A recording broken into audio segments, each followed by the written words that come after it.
The Office er en amerikansk sitcom, der blev sendt fra 2005 til 2013. I The Office følger vi en gruppe mennesker, der arbejder samme sted. Der er filmet som en dokumentar, hvor vi primært følger den kiksede chef, som selv tror, han er sej. So this is my kingdom, far as the eye can see.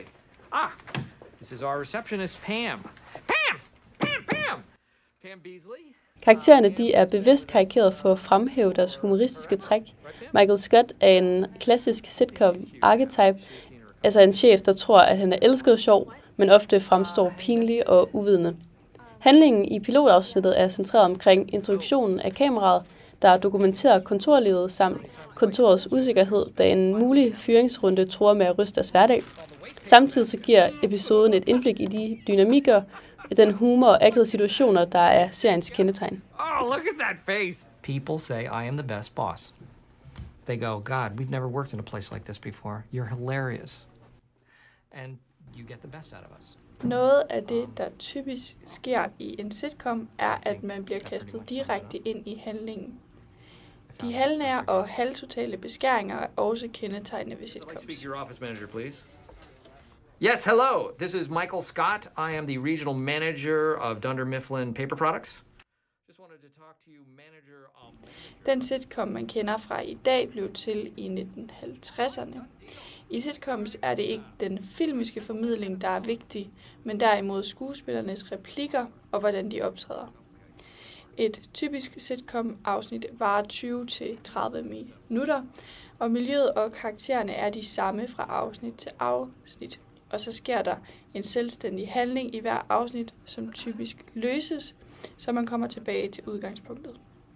Alle de elementer ses også i The Office.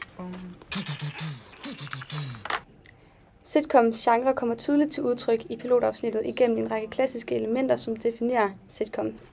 Afsnittet udspiller sig i et kontormiljø, som er meget genkendeligt og relaterbart for mange andre.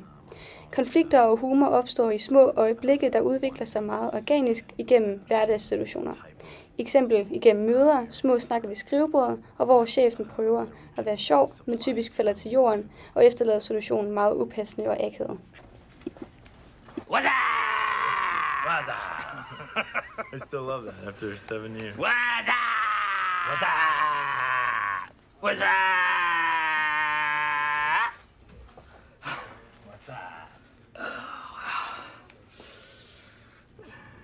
Den akavede stilhed er meget tydelig i modsætning til mange andre traditionelle sitcoms, der ofte bruger laugh track og hurtige punchlines.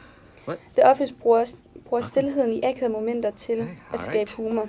Michael Scotts ubehagelige bemærkninger eller forsøg på at være morsom, mens kollegaerne reagerer tavs med tavse blikke og skjult irritation, er en nyfortolkning af sitcoms humor. So what's the problem, Pam? Why didn't want to get it? I denne scene og generelt i afsnittet bruger de mange lange indstillinger, og de har mest fokus på én person og klipper ikke mellem de forskellige personer. I stedet for at klippe i scenen, bevæger de i stedet kameraet hen på de forskellige personer. Jan Levinson Gould. Jan, hello. Yeah. I call her Hillary Rodham Clinton. I denne scene bruger de mere håndholdkamera og nærbilleder, der er kendetegnet sitcoms, og får det til at virke mere oprigtigt.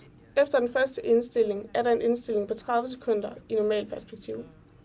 Det har den effekt, at vi som seere ikke bliver påvirket af nogle vinkler eller klip mellem indstillinger, der er derimod mere handlingen, der skal bære scenen.